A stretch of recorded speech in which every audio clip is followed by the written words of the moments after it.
Blogtalk Radio. And no matter where you've been or where you might currently find yourself, it's not over. When God is in it, there is no limit. New Breed. It's not over. It's not finished. It's not ending. It's only the beginning. It's only the beginning. When God is in there, all things are new. All things are new. All things are new. All things are new. We brought some friends along to just encourage you a little further. James Fortune, help us someone right now. I know it's dark. Yes. Just before dawn. It's not easy right now. Might be the heart. Season you experience. I've been there.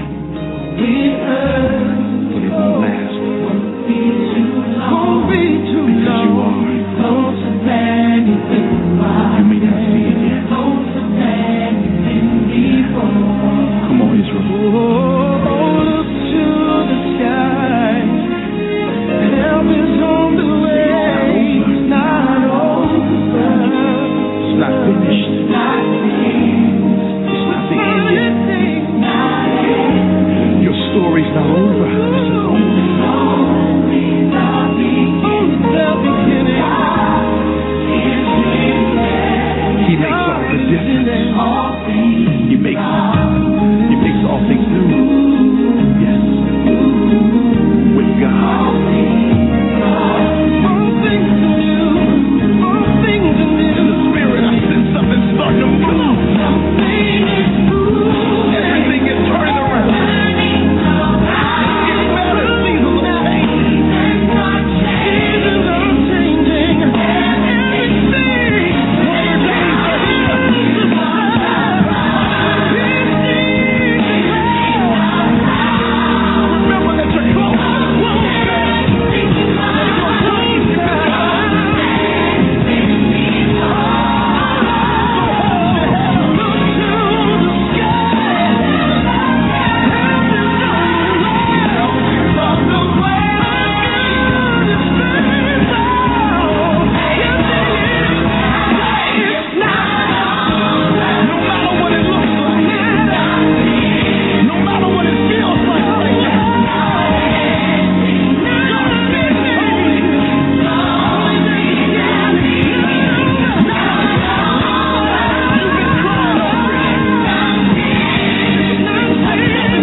Police Department. Line is being recorded.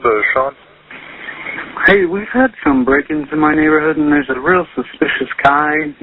It's Retrieview Circle. The best address I can give you is 111 Retrieview Circle. This guy looks like he's up to no good, or he's on drugs or something. It's raining, and he's just walking around looking about. Okay, and this guy, is he white, black, or Hispanic? He looks black. Did you see what he was wearing? Yeah, a dark hoodie, like a gray hoodie, and either jeans or sweatpants and white tennis shoes.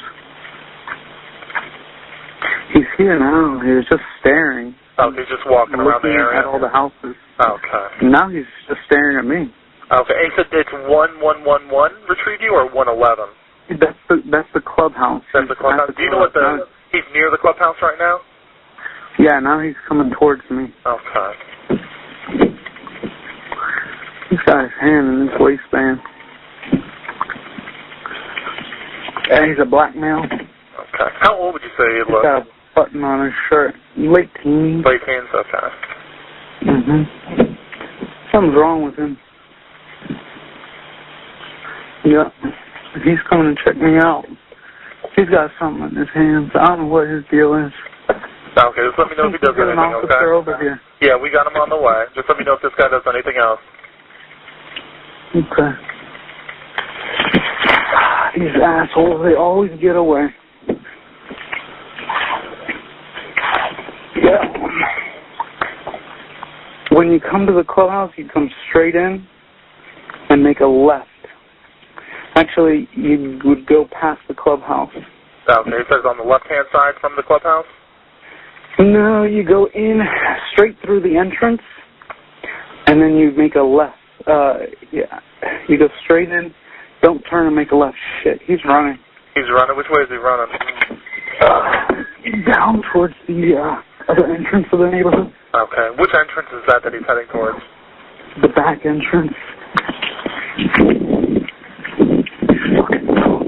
Are you following him? Yeah. Okay, we don't need you to do that. Okay.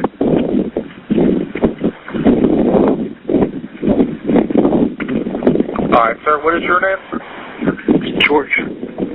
He ran. All right, George, what's your last name? Zimmerman. And, George, what's the phone number you're calling from?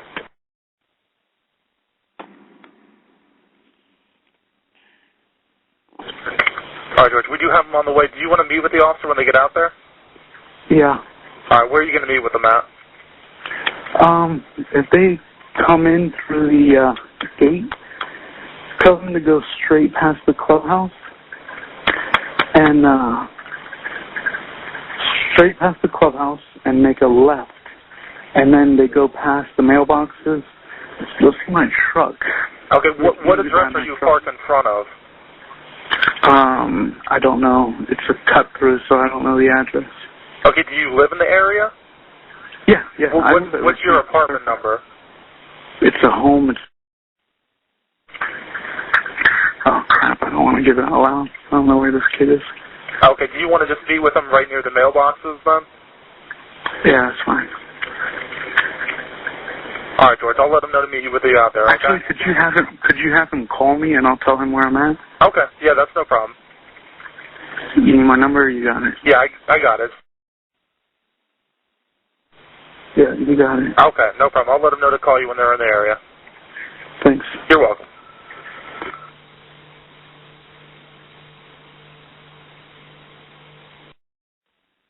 Good evening, everyone, and welcome to another page. I'm Kheri Hines, your host.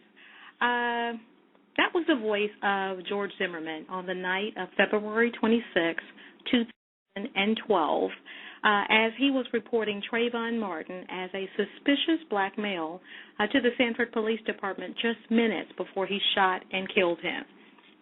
Tonight's topic is, who is the real George Zimmerman? What we know about George is he was born George Michael Zimmerman. His race is white and Peruvian. His age was 28 at the time of the shooting. His religion, he had a Catholic upbringing. His marital status, he's married to Shelley Zimmerman. His parents are Robert and Gladys. He has 2 siblings, and his education, he was attending Seminole State College for criminal justice at the time of the shooting and was on academic probation. His father is a retired military man that worked as a magistrate judge, and his mother, Gladys, was a court clerk. These are some of the established facts. Now we want to explore who is George Zimmerman, the person. He has been described as everything from an altar boy to a bully, a vigilante, a racist, and a wannabe cop. His attorney even asked the court to prohibit any of the negative terms about George Zimmerman from the court proceedings. But is that because he is trying to not let us know that that is the real George Zimmerman? Therefore, the proceedings will basically, when they use those terms, show George in the true light that a lot of the country believe that he is. Right now, he's one of the most hated people in the country. So tonight, we're going to be talking about who is the real George Zimmerman. But before we begin, we want to remind you that the views and opinions of our guests do not necessarily reflect that of Center Stage, the host, or our advertisers. With that out of the way, y'all, we have some panel members that are not on the phone lines yet. So we're waiting to see where some of them are. I'm not sure. If you are one of my panel members, the boards are full. If you would press the 1, and that would allow me to know that you are one of the panel members that are supposed to be on the phone line tonight. But I do see 2 of the numbers that I recognize. The others I don't. And, again, if you are a panel member, please press 1, and that will allow me to know that you are supposed to be on the panel tonight. On the phone lines right now, I see Mr. A.J. Houston, and I also see Mr. Travis Schaefer. Good evening, gentlemen. How are you? Doing well. How are you? Good. I'm very good. Y'all heard the intro. Who is the real George Zimmerman? Who is the real George Zimmerman? We'll start with you, Mr. Schaefer. Who's the real George Zimmerman? Who do you believe he is? Well, I'm not really sure who he is, but I believe he has many faces, which you've discussed a few of them. And through his actions, he's brought forth a few of those faces. Mm-hmm. I think you're right. A.J. Houston, who's the real George Zimmerman? Well, from what I've heard and what I know of what's gone on so far, he's a guy that wanted to be a policeman that nobody wanted in the neighborhood watch, and even the neighborhood watch members were complaining about him. So I think he was actually a racist. From everybody he called the police on was black and walking. Right. Well, one thing that came to my mind today as I was going over my notes for the show, George Zimmerman was on the medication or prescribed the medications Temazepam and Adderall. That said, those drugs are typically given to people who have been diagnosed as ADHD, which, is that the elephant in the room that nobody is talking about? Did he have a personality disorder, and the fact that he was on those drugs possibly caused him to overreact to a situation which really wasn't a situation at all, seeing that Trayvon Martin hadn't actually committed a crime? So did his maybe being on these drugs and possibly, and it has not been established that he's ADHD, but we do know these drugs are typically prescribed to people that are. And his behavior, and we'll talk about so many strange behaviors that does kind of speak to ADHD. Could that be the elephant in the room? Does he have a personality disorder that maybe his attorneys don't want brought up in court? Mr. Schaefer. Yes, I'm having a little technical difficulties here hearing you. Okay.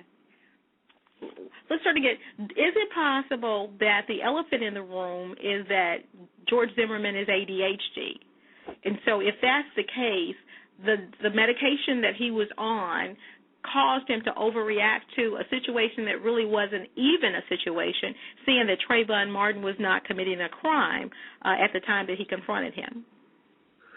I would say it's definitely possible. Anytime that you're dealing with any type of substance that alters the mindset, such as these medications, they have different influences on different people. So it's very possible that they played a part in his reactions, the way he was thinking, and his actions all together on any given night. A.J. Houston, what do you think? Well, I think that, so far we've we would diagnose anybody that wants to be not diagnosed with something. And I think his problem, because the other calls were exactly the same, he just didn't chase them. So I don't know if he was actually taking the same drugs at those particular times or not. But I think his disorder is a cultural disorder. Ooh. Oh, okay. Well, you keep speaking of the calls, so let's talk about the calls. I'm looking for my notes, but George Zimmerman had actually made a total of 46 calls to police. 46 is a lot of calls, y'all, from the time that he had started as the neighborhood watch. And you wonder, okay, what is he reporting, 46 times, because it doesn't seem like it was that much crime going on in the neighborhood. And I understand it was everything from, in 2004 they said he called 46 times, reporting everything from open garages to suspicious people. Do you think that maybe he enjoyed interacting with police? Maybe that kind of, calling them and reporting things and having them come out, and him getting familiar with them and what they do. Do you think that was something that George enjoyed doing? I believe so. I believe that by him doing those types of things, he felt maybe personal with the police department or part of the police department, because he's tried to, be a police officer before. And a couple of things that stood out, because I've listened to quite a few of the calls, and a lot of times that when he was reporting these activities, the people were just standing there.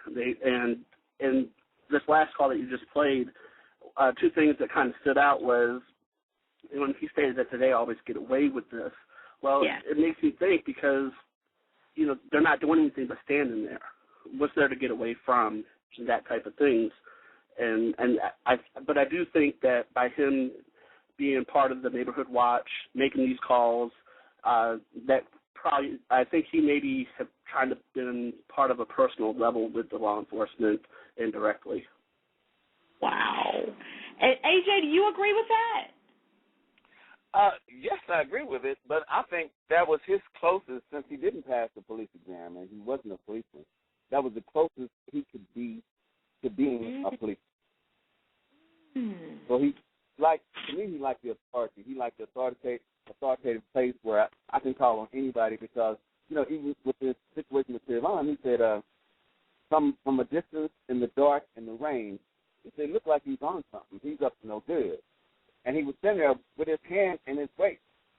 So even that, something, so everything, it didn't matter if you were standing there, if you walked, it was a problem, because black men always get away with it. I have to agree with that, too.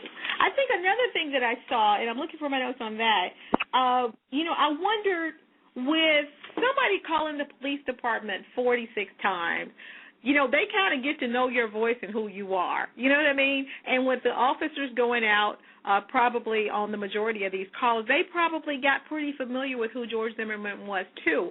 So is it possible the reason that they didn't initially charge Zimmerman was because it was kind of like one of their own, because if they believed at all the story that he told initially, it kind of looked like he was the hero. He was saving the community from this bad guy who was about to do something terrible, and he was calling them to say, to stop whatever was about to happen, and unfortunately somebody was killed. And I think that was the initial spin on it. So is it possible that they didn't want to charge him initially because they considered him one of their own? Either of you? Well, I believe it's possible. To arrest him was actually wanting to charge him. It was the police chief that didn't want to charge him. And if you notice just what you said, the police can't do something to you because they think you're about to do something. Oh, that's right. Police respond to a crime. They don't respond before the crime is committed. Yeah, because they look like a criminal. They don't come, But if you notice, George had a way of always setting up the scene that the police had to come. Because, if you didn't come, George made it look like something bad's about to happen. I can tell this guy, by his behavior or the way he's acting, you guys better get here. He's wearing all black, and that was the same description of the person that broke into the houses. And so, therefore, I'm calling y'all because, I'm trying to do the right thing. So how can the police not respond when George Zimmerman is calling them and he knows the right things to say to get him out there? But he also said he looked like he on drugs in the rain. If he what? I said he also said he looked like he's on drugs in the rain from about 20 or 30 feet. Okay, we lost that last. Can you repeat that last comment? I said he also said he looked like he on drugs from about 20 or 30 feet in the dark in the rain. So that's a hard call to me. Yeah, and I agree with that totally. And I'll listen to the Hannity interview that he did, and I'm going to go to a caller in a minute. But I listened to the Hannity interview, and George Zimmerman clearly just told this dispatcher that Trayvon Martin was running. He got on Hannity's show and said, well, no, he wasn't running, he was skipping. Now, I don't know if anybody else heard what I just heard. I just heard running. He's running. I heard and that he was Hannity, running. And that, go ahead. I was going to say that I heard on the tape that he said that he was running, and then at one point he said he has ran. So meaning he's already gone from the scene. Exactly. He got on Hannity and changed that and said, no, what I meant was not running, but skipping. Because Hannity was questioning him, do you think he was in fear of you? Is that why he was running? And that's when he changed it and says, well, no, he wasn't running, he was skipping. I don't think he was afraid of me. Well, how can you establish all of that and you never talk to the person? Typically, people run because they're afraid. I don't know. But I just thought, if we're talking about deciding whether or not we can believe George Zimmerman's story because Trayvon can't tell his, doesn't all of these switches, about what happened that night, and I know anytime anybody makes a police statement, it's going to change a little bit because, the mind is funny and you forget a little bit and, you add a detail that you forgot to mention, before. But there's a clear difference between skipping and running. Well, I think with George Zimmerman, his details should be they should limit it as far as variation because he's called in numerous times and made detailed complaints. And his scenario of what happened should be consistent because of his mentality of wanting to become a police officer and being detailed. So the variation, it should be limited variations in his story. True. And another thing that he changed his story on, he told the operator that he looks like he's in his late teens. He got on Hannity's show and said, I think he's closer, he was closer to my age. Or he later changed the statement and said, I thought he was closer to my age. Well, you clearly told I'm sorry? His initial statement to the 911 operator would have been more efficient since it was right then and there, not later as he explained. So his mindset would have been in a clear motion as he's describing Trayvon Martin.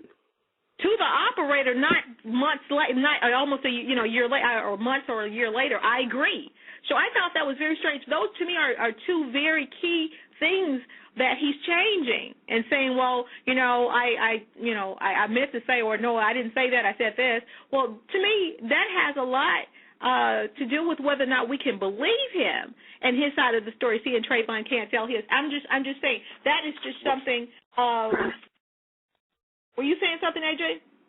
Yeah. To answer the first part of your question before you added the second, does that mean that when the policeman said don't follow him, that George Zimmerman was skipping too, because he sounded like he was moving pretty fast and the wind was blowing in the phone?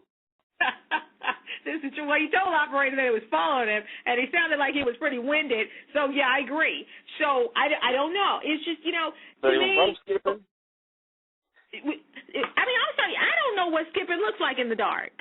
Because to me, moving looks like moving, And so I'm not really sure many teenagers actually skip anymore. I've rarely heard that, and I've rarely heard of any teenagers skipping. They're either jogging, running, or walking. I never heard of anybody really actually skipping anymore. Well, that's what he told Hannity, which of course, didn't go over very well. I see Alberta Parrish has joined us. I'm going to open up her phone line, and then we're also going to go to area code 214-636. Good evening. You're on center stage. Hey, how you doing?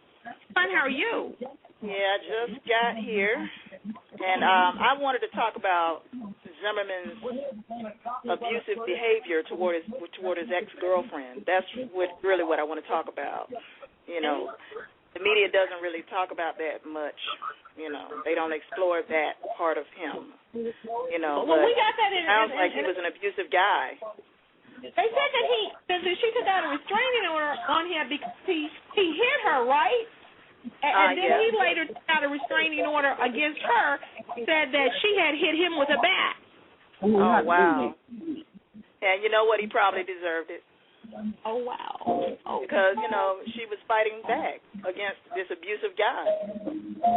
So he probably deserved to get hit by a baseball bat. Yeah, I think you have some noise. Somebody's got some noise in their background. Albert, is that you? No. Okay. 36, your line is open. Welcome to Center Stage. Hello? Yes. Hi. I was just listening. I don't know how it put me in queue. Okay. When you press 1, that opens or raises your hand. No, I never did even. No, it did it itself. I didn't open it up. Okay, we'll close it. Thank you. Okay, well, that's it. The whole thing with the restraining orders and George Zimmerman with the girlfriend, he took out a restraining order back against the girlfriend and said that she had hit him with a baseball bat. And so George Zimmerman, it just kind of makes me wonder if he's got a temper. Nobody's wanting to admit it, but I'm just wondering if he has a temper and his family and friends are covering, for Zimmerman and saying that he's a nice guy and, they don't know him to do any of these bad things, but... he may be bipolar. Well, I'm just kind of wondering if he is biting off more than he can chew and then crying victim afterwards. Oh, very true, very true. I'm looking for those notes on that, y'all, because I really want to move to something that I found very fascinating from Witness 22 that's going to talk about George Zimmerman in the trial. But I'm trying to find what happened with the girlfriend because he was ordered. Excuse me. I'm going to have to come back to that later because I can't find it. But what I do know about, let's see. Okay, here we go. Zimmerman had run-ins with the law in 2005. He was arrested for shoving a police officer doing an underage drinking raid. Charges were dropped after Zimmerman completed an alcohol education program.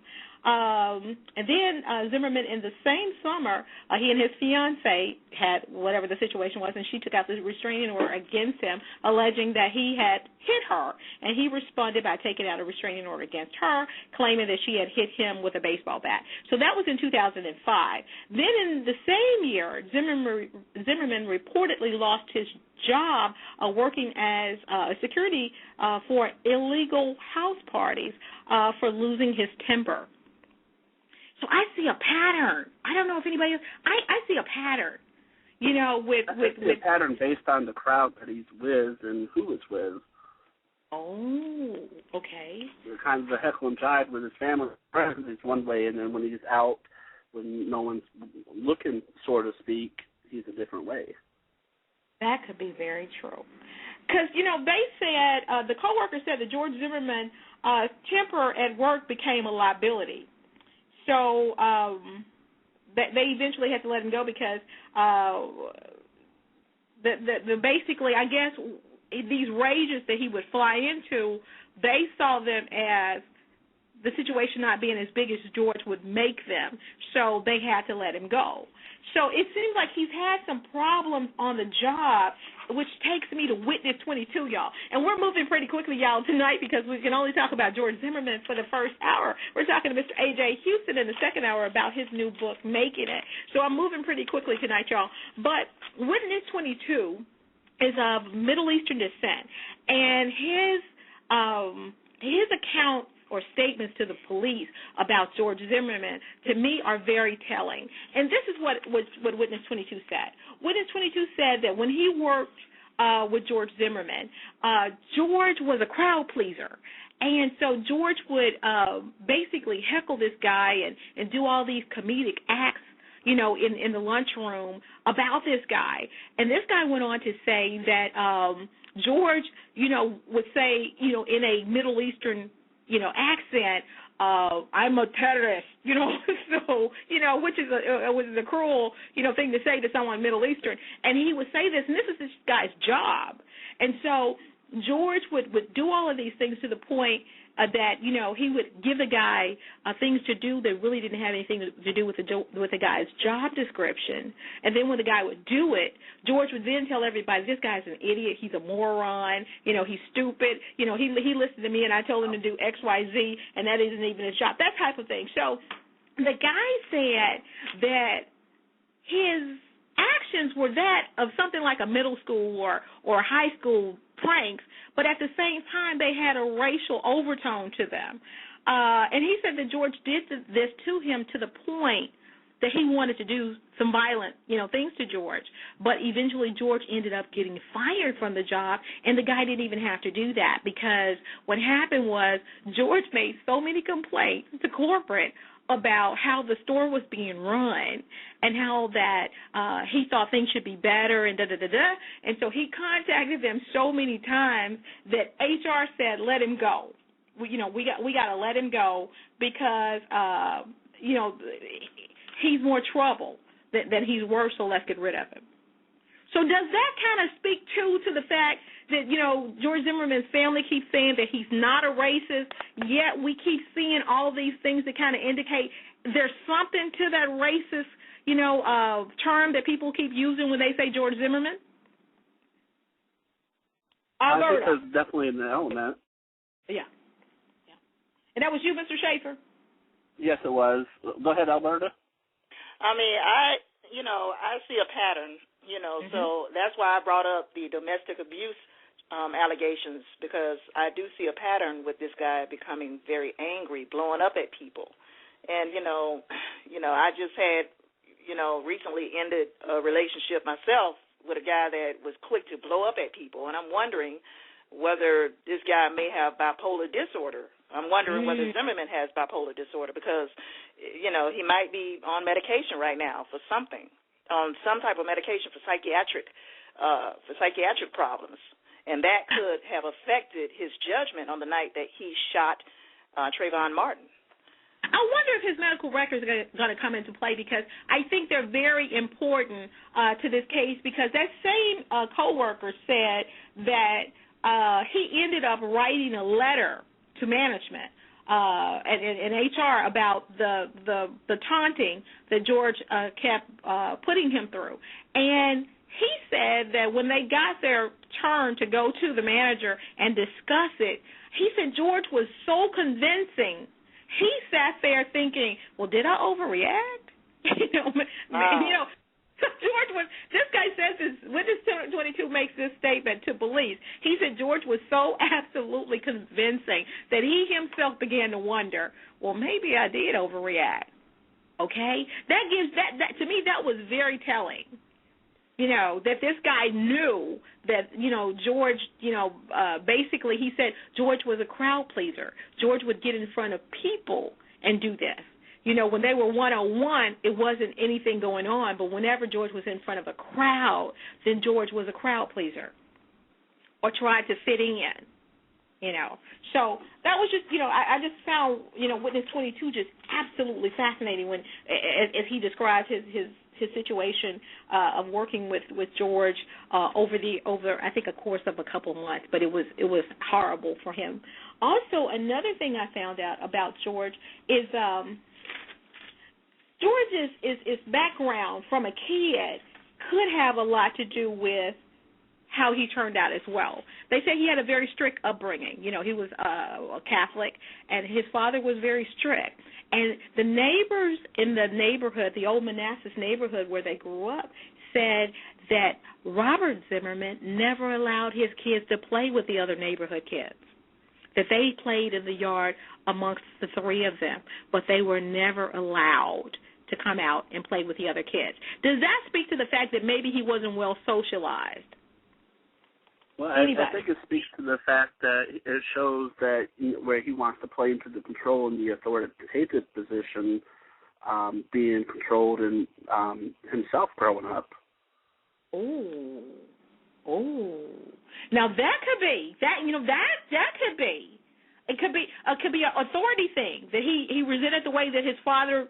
Is that what you're saying? Was so strict with right. them? I'm saying when you're raised that way, you kind of take on that persona and downbring it to your kids and so forth, and you live it out in your life form. That could be very true. AJ, you agree with that? Well, kind of, sort of. I think the underlying question is, how was George Zimmerman's father around other cultures?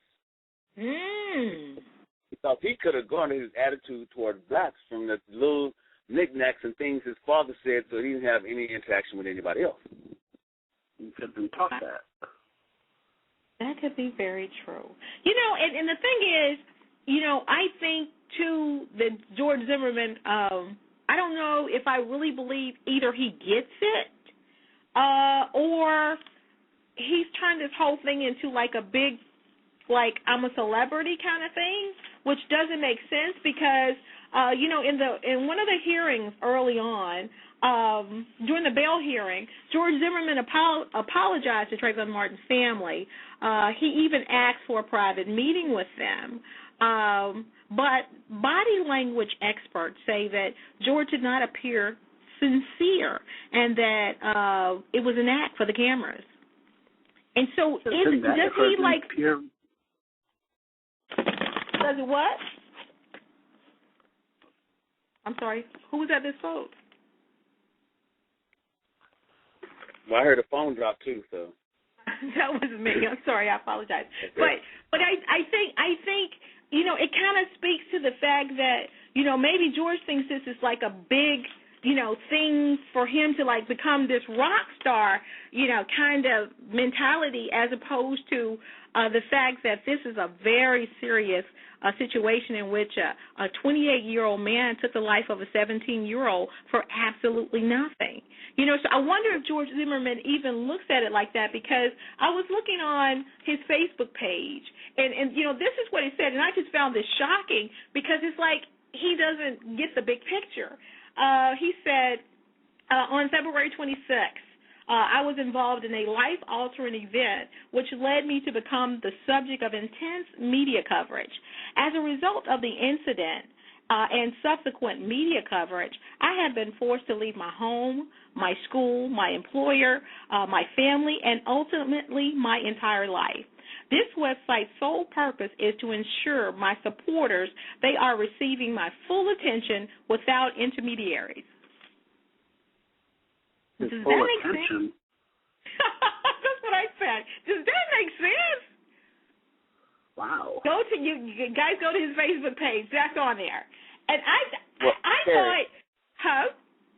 Now I was going to say, see, initially when it happened and they let him go, he had to think that he was scot-free.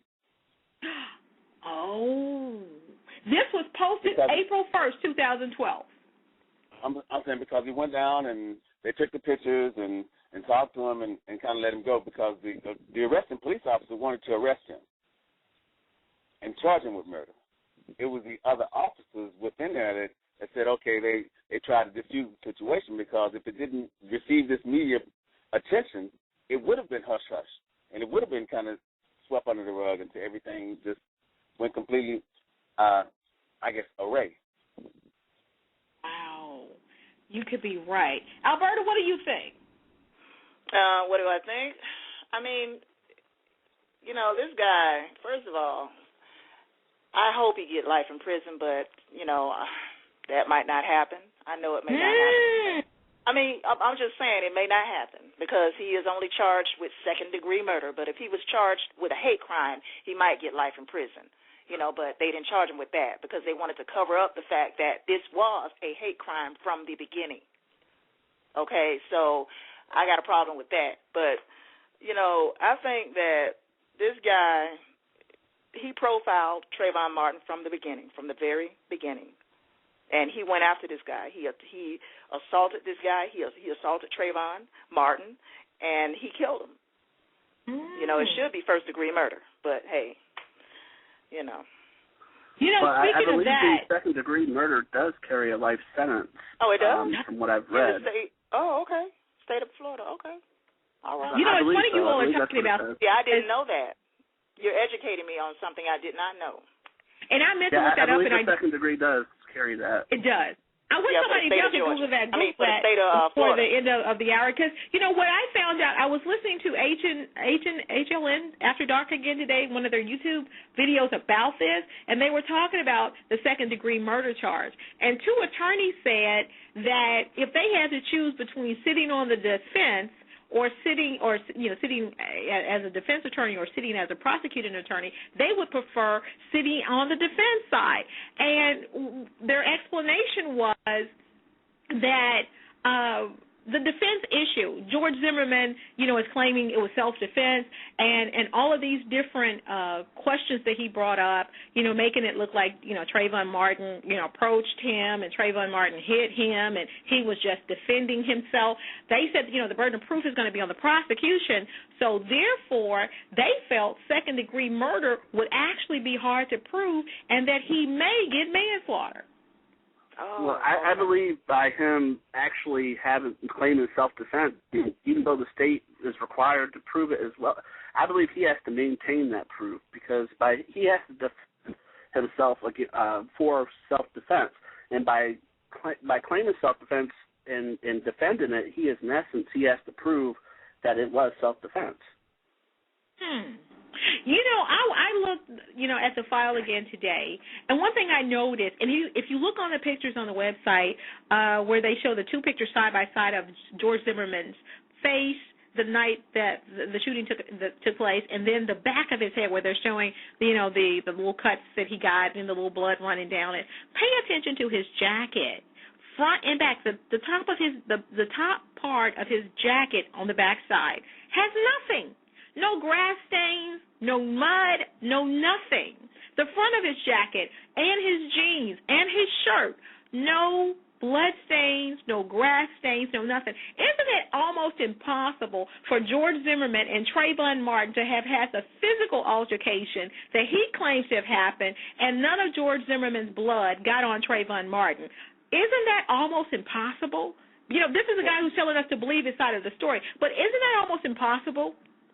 Well, that was some of my concerns that upon reading this case and stuff, and there's just a lot. I see the mud and debris on Trayvon Martin's clothes in those photographs, but I don't see any on George. And George was supposed to have been one on his back in grass, so the dirt and debris would be more likely to be on him than Trayvon Martin.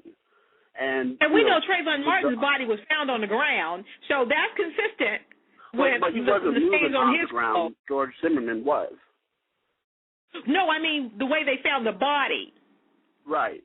But what I'm saying is if Trayvon was just merely laying there and that mud and debris is on him, on his clothes, George was supposedly moving in the grass and sliding up and down, trying to get away from the sidewalk, it would be more visible on his clothes than Trayvon Martin's clothes. And the police statement, y'all, they state is that George Zimmerman's back was wet, which was consistent with being on the ground, which actually is not true. It was raining that night. So a wet back is consistent with walking in the rain or running in the rain. That's not consistent with being on the ground in the rain. So it's so many things. And Schaefer, you posted something on Facebook, and I forgot all the points that you made. Can you kind of go over some of the points that you saw as inconsistencies with this case? Well, sure. A couple that I remember right off. I don't have the paper here, but one is the issues in the photographs of the clothing.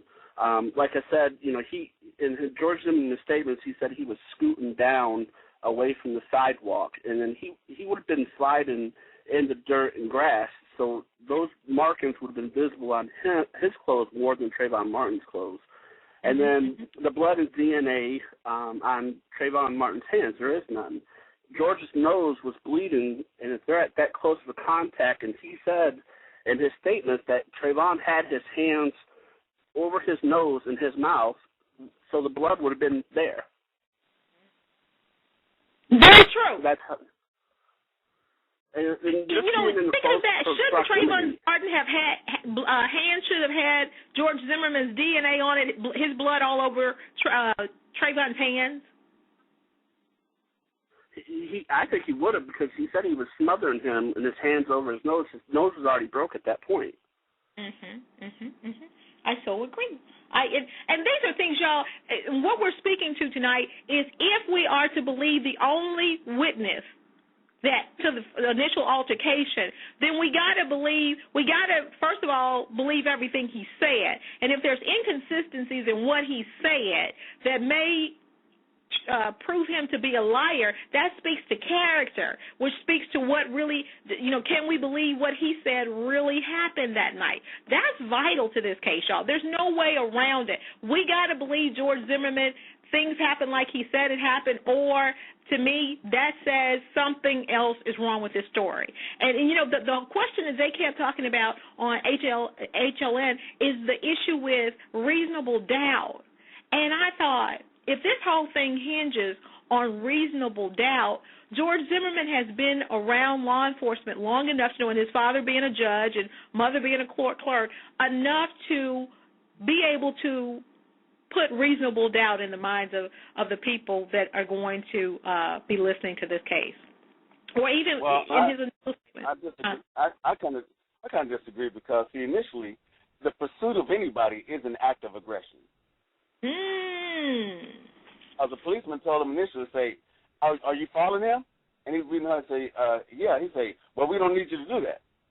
So that's the main thing right there. That's the main clause in this whole argument, is that to pursue somebody, even if he turned around and he ran, because he said Trayvon was looking at him, and then Trayvon understood that he was talking on the phone about him. But Trayvon turned and ran. So when you see somebody talking about you, then in pursuit of you, that's an act of aggression. Another thing that speaks to honesty, whether or not we believe George Zimmerman's side, is these screams. We've listened to those 911 tapes of those 14 screams in 38 seconds. That said, George Zimmerman could not consistently have made 14 screams in 38 seconds if his mouth was being smothered. And if you listen to those screams, none of those screams sound like they were broken up. No, and I've also heard the reenactment of the screams that the police did with George Zimmerman, and they sound nothing alike. No. I think there would be some differences in it, because he wasn't under complete distress when he was reenacting it, but there should have been enough similarity in it, because it is his voice, supposedly. And another thing about as far as Kheri, he's already been proven to lie because of the issue with the bond hearing. He lied in court, and that was not even with his freedom being threatened as much as second-degree murder would carry. So why would he lie more in that case than the bond hearing?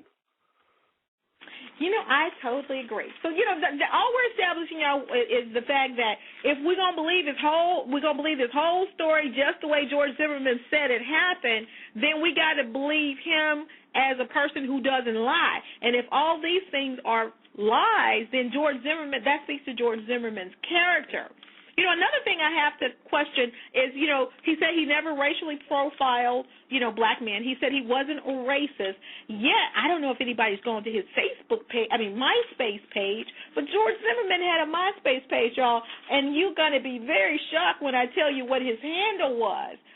His handle, Lord, let me find those notes on that. I was very shocked that George Zimmerman, I don't know who his friends are. It speaks a lot about who is George Zimmerman's friends. I think you said something about that earlier, Schaefer. Who's he hanging with?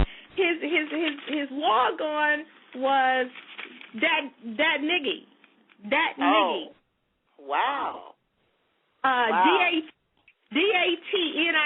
Wow. That niggy. Okay? And so I'm trying to figure out, if you're on MySpace, typically you got some friends on MySpace, so who are you hanging with that it's cool for you to have that log on? Not as a grown man. I know teenagers do it, but wow. No. Well, you know what? I'm like this. I didn't know that either. listen, it's there, y'all.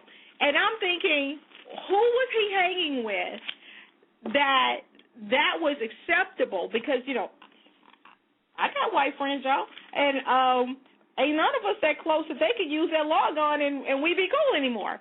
So was this something that George Zimmerman said amongst his white friends, or, where did that come from? That's just my question. Why did he have it? Where did it come from? And who were his friends that it was acceptable? Just a question. Just a question. It's not acceptable. I'm saying it's not acceptable from jump. So he had to have some other people, maybe flying Confederates in their trucks. I'm not sure. Very good. Very. I don't know. It means exactly what it means. That nigga. To me, that's what it comes across as. That's what I'm saying. So it's not acceptable. So you just have to have some people that are saying the same thing as you. Exactly. That feel the same way.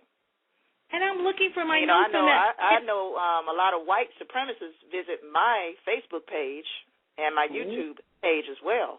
A lot of them, and they leave negative, derogatory racial epithets on my channel. And I'm not surprised, because I have a lot of them that watch my videos. So YouTube is a front for white supremacy anyway, and that's my opinion. Okay, but anyway. To me, YouTube is a front for white supremacy. Yeah, I made videos about it.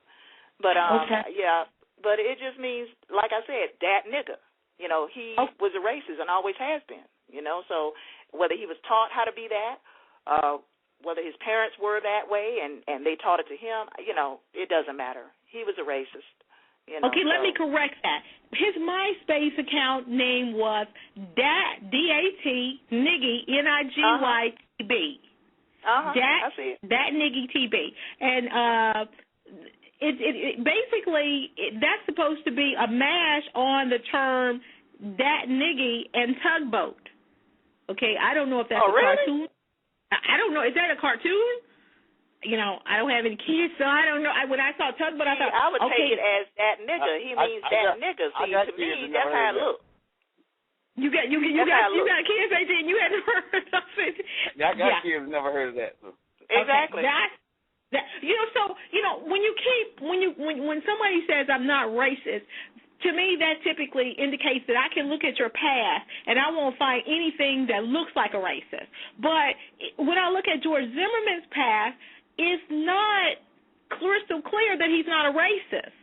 The fact that he said they always get away, the fact that he seems to racially profile black people that came through that subdivision, the fact that he's using a log on, like that Niggy TB.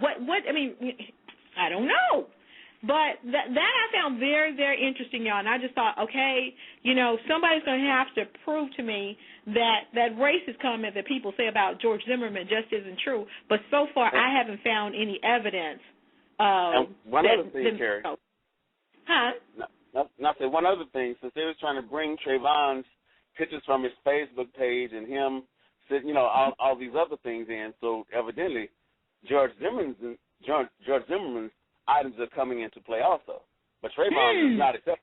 But they brought that in the media just to try and, I guess, dispel anybody they have on the jury to thinking that he was this nice young man, which none of the pictures depict that he wasn't. But that was what they were trying to show, that he's, he has a gun in the picture and he's smoking a doobie in the picture. So they're trying to show this as a part of gangbanging or a part of whatever. But they were just trying to, I guess, inflame his name before the jury was picked. And but the thing is, people and those that support George Zimmerman, they don't seem to get, that, in my opinion, that Trayvon Martin is not on trial. And secondly, I saw someone who wrote the most ignorant comment on Facebook, and they said, it doesn't matter who pursued who or who the aggressor was. Once the fight began and someone's beating the crap out of you, you do what you can do to save your own life. And I thought, if the law was I have a theory behind that. I think that it was George Zimmerman that was on top of Trayvon Martin. I agree. And Trayvon Martin obviously was screaming for his life. He was screaming help. He screamed 14 times in 38 seconds. He was screaming for his life. While you know what? Zimmerman I'll go on record as saying on something. top of him, probably with a gun in his face. And that's what I agree. You know what? I'll go on record. Go ahead, Schaefer. I was going to say one of the theories that I've had about the gun is there was one point in George Zimmerman's statements where he said that when he hung up from the dispatch, he normally places his phone in his pants pocket, and this time he placed it in his jacket pocket, and then he said he went to reach for it in his pants. I think he intentionally did that to show Trayvon, hey, I have a gun. I mean, why else? You just got off the phone with dispatch. You know where you put the phone at. You know what I thought, and I heard that same thing, Schaefer. What I think happened with that, I think you don't run into the dark unless you're holding your gun. You know, we know he has a wannabe cop mentality. His flashlight didn't work. I'm sorry? His flashlight didn't work. Yeah, that's what I'm saying. He ran into the dark, and knowing his flashlight didn't work, and you're probably right that he probably had it holstered or out. I mean, it just doesn't. To me, I mean, if I'm chasing this big bad person, you know, who I think is about to do something, and I'm chasing him into the dark at night, if I got a gun, the safest place for my gun to be is in my hand. So, the screams began almost immediately after Trayvon Martin hung up or the phone disconnected from Trayvon Martin. So if the truth be known, is it possible? Exactly. Because he had attacked Trayvon Martin. He pushed him. He shoved him. And another issue that I have is I'm thinking that he shoved him to the ground. He was on top of Trayvon Martin. Trayvon was screaming for his life, and he shot him while Trayvon Martin was on the ground. That's what I'm thinking. Well, another thing that I'm curious about is, right when that gunshot went off, the scream stopped. And if George was in fear for his life, why would you not shoot again, or why would you just immediately stop? Because he said he didn't know that he hit Trayvon. So when George Zimmerman did the reenactment with the police, when he walked through the complex and was telling them what was going on, from this point to that point, he says, he was on top of me, and I saw somebody come out of right here, pointing at one of the apartments, and he said, and I said, help, help, help, get me some help or something like that. Well, that's not consistent with him holding his hand over your mouth. And you're at what point were you able to tell him that when he was holding his hand over your mouth and your nose is smothering you? Y'all, there are just so many inconsistencies. We could do this all night. And listen, y'all. George Zimmerman lied. Yes. That's really what it boils down to. He is a pathological liar. He lied. And you know what? And I think that needs to be established going into this trial, that if the truth be known, there have been enough inconsistencies in George Zimmerman's statement for people not, to set his statement in stone and realize that this man is in the battle of his life, and that's for his freedom. And so he is saying whatever he can say to try to get himself off. And so I really don't believe much of his statement because it's inconsistent with the facts. That's what I got to say about that tonight, y'all. But, that's going to have to be the final word on our first half of tonight's show. We're going to thank Alberta Parrish for being with us, and also Mr. Travis Schaefer. A.J. Houston is going to go into the second hour with us. Thank you guys so much for being on the panel tonight. You're welcome. Thanks. Good night. Okay, good night. Okay, y'all, we're going to talk to Mr. A.J. Houston in the second hour. A.J. Houston has a brand new book out titled Makin It, and he's an established poet, a very good one, y'all. And so A.J. is going to tell us all about his new book, Makin It. Well, A.J., good evening again. How are you? Yeah, good evening, Kheri. How you doing? I'm good. We know you've been working on this book for a while, and it went into publication as of when? The 4th of June. The 4th of June. So this is your baby that you've birthed. Tell us, what will somebody find when they read the book Makin It? Well, I call it Makin It because, all the rappers, that's what they're talking about, but they have all the leased equipment, so you can see the Lamborghinis and the helicopters and the yachts. Mm-hmm. But see, most of the rappers that I like, the hustle was them trying to get the deal. Like Kanye, when he first came out, he was trying to get the deal. His mouth was wired shut, but you couldn't stop him from spitting. And T.I., when he was first on his hustle, he was hustling, and wasn't nothing gonna stop him. And Makin It is my idea of you have to pay homage to everybody that helped you to get where you are. Right. So Makin It is you seeing your dream to fruition. It's not all the shiny trinkets and everything else that everybody else thinks comes from this persona of Makin It. It's the act of seeing your dream come to fruition. Wow. So that's how you came up with the title Makin It. Well, yeah, definitely. Now, your craft is you know, and you're going to have to do a piece for us tonight. You just don't have to do that. Y'all, listen, I can listen to AJ tell poetry or say poetry all night. I mean, he's just got it like that. So, you know, be thinking of which piece you're going to, you know, tell us or say for us tonight. But, you know, when you were doing this book, you know, your work, and I've listened to a lot of it. We've even done a show, y'all. If y'all go back in the archives, we've done a show with AJ before about his poetry, and he did some fabulous pieces on that. But when you're writing as a poet, are you writing out of pain? Or are you writing out of just life experiences? Or where does a poet draw from to come up with his pieces? Well, I think different poets draw from different places, but I think the art, you know, that's what I was saying. When you talk about creative writing is the art of writing creatively. So it's not drawing from your pain or just experiences. Somebody else can tell you about them, and you can see how you can explain what they've been through in writing it. So you're writing their story for them because they can't tell it themselves. You know, you've been writing poetry for how long? I've actually been writing probably all my life. I think I was reading when I was 3, so I started writing poetry slightly after that because I love Dr. Seuss. You know, Dr. Seuss was my man. He was a man. So how many pieces do you think you've done over a lifetime? I don't know. I'm saying in 2011 I wrote a poem every day, so I wrote 365 poems in 2011. Does somebody have to have a great vocabulary to be a great poet, or can it be as simple as you know, someone who has a 5th grade education is just about the craft and the gift rather than the eloquent words? Well, I think a poet can be all those things from the beginning, but I think the art of poetry is showing that you have the ability to grow. Just like if you planted a peach tree in the backyard, and you saw the little buds on it that looked like little pecans green. Yeah. And 5 years later, it still had the same little pecans green on it. You wouldn't really call it a peach tree, would you? Okay, I feel you. Okay. So a good poet, you know, even if he's gifted, he's got to develop. He's got to grow. Well, I think a good anything grows. An athlete, you know, when they first come in the league, they're called rookies.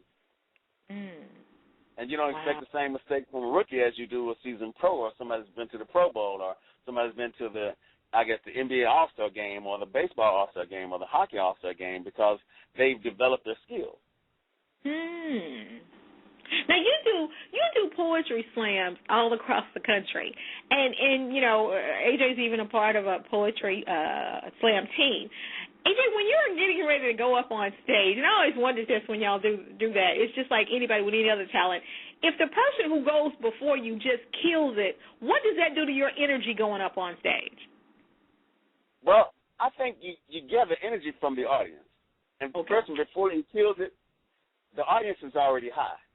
Okay. So when you go out, you try and be at the level that person just left and take it higher. Okay. But you don't, I mean, just like when comedians go out there, can't you go out there to a cold audience and you got to warm them up? Oh, that happens all the time. So what's your mindset when you go into the room and the people are not where you want them to be? What are you thinking? Well, my thing is I don't think people can be where you want them to be when they haven't heard anything that you said yet. Okay. You have to make them, you like the bus driver. When they get on the bus, you take them to a tour, they don't know what they're going to see. Wow. But when you when you explain the houses, like this house right here was Clark Gable's house, and after that it was some, and everybody's looking like, oh, I used to like her. Oh, I knew Rocco Mark. I knew this person. So now you're getting them interested in where you're going. So it's how you give the tour that makes the people want to ride with you again. You know, hip-hop music has been described as, you know, as of late being dumbed down. You know, it's really just hot beats over a bubblegum lyrics. That said, is the same for poetry, or does the type of audience that appreciates poetry not need it to be dumbed down? Well, I'm saying you have all types of audience, but as far as the hip-hop thing you just said, if you remember, it was, I think before Jay-Z's Black Album, he said he was dumbing down his lyrics. Yeah. Then everybody else began to dumb down their lyrics. Then Jay-Z came out with some tighter lyrics, like he just wanted to fool everybody else and then dumbing down their lyrics so he could change the game. You know, at least that's where I perceived it. That's what you think happened. That's where I perceived it, you know. I mean, because, you know, sometimes, you know, it's just like they say having a conversation. If you have a conversation with somebody and you're talking over their head, you know, you're just really entertaining yourself.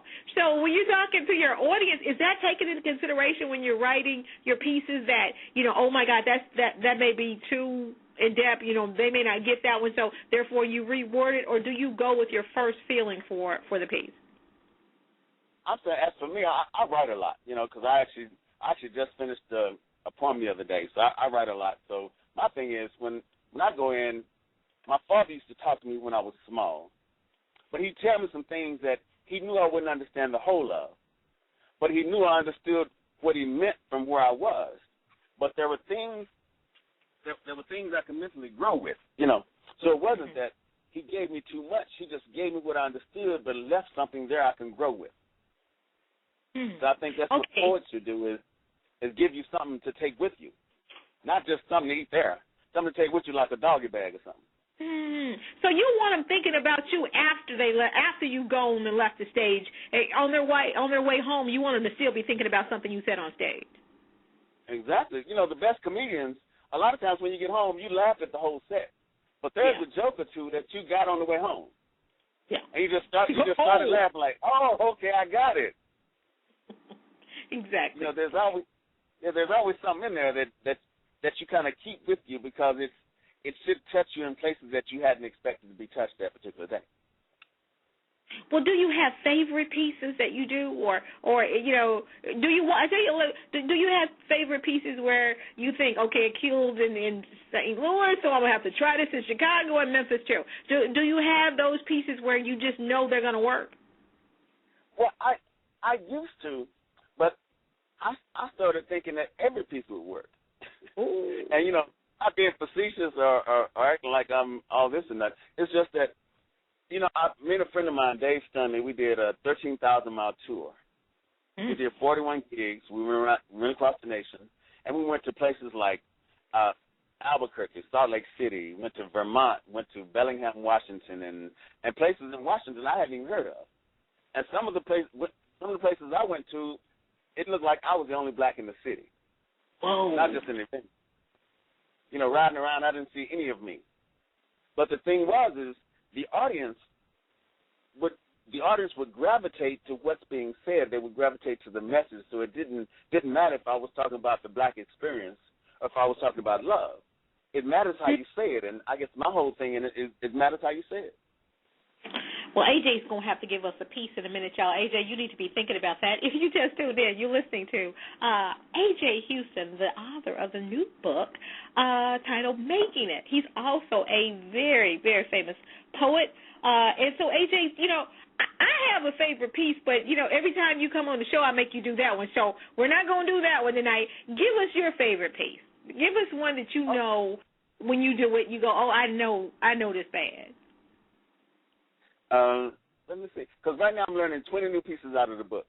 So when I do book signings, I can just garner everything from the book. But I like everything in the book. So I guess my favorite piece will be the piece that I just memorized. Okay. Okay. So let's hear the piece you just memorized. Okay. Title of this piece is Collision. I don't use the precursor events, but when you're dealing with relationships, you know, there's a collision of sorts going on because, you know, you want to make sure that you're compatible, and sometimes who's going to be the boss, and if these two planets are colliding, what axes are they going to take, and all these other things. So I was trying to envision this in my mind as I was writing a piece. So, here's a piece of collision. No one man can, not even Atlas, could hold the earth still. So when our worlds collided and you thought I wasn't trying to move them, I was. Just didn't have the power, wasn't made of the right substance. You see, I am formed of love. So you ask, what is love? Love is a cataclysmic eruption of emotions, eons of atoms and protons, battling to be bigger than a micron. This ball wasn't formed in a day. It took more than a millennia to get here. There's no such thing as 50-50. It's always been 100-100, and I am 250 plus. Love enough for the both of us, but again you ask of love. Love is a young boy on a ladder, carving marks into the doors, and I'm hoping to one day reach the height of his imagination. I've always believed that pain was an eclipse when smiles and frowns overlapped, making tears the only escape for our laughter, so I laugh a lot. Said to be the best medicine. Love never came with forever attached. We pinned it on ourselves. It can only last as long as the life of the person who yields it, and it does. It never fails. Love is forever, lost in nowhere. With an X mark in the spot, time is yet to pick up his shovel and dig up. We constantly grab at air for the substance we know will make us better stewards of hearts, but we're no surgeons. We use scalpels only to cut us apart. There are memories we've purposely forgotten, tucked away beneath the rubble of broken hearts we survived. Faded footprints, muffled sounds of joy and sadness our shadows can no longer whisper. Love is a firm-footed juggler with bad hands. He couldn't hold it in his palms if it was handed to him.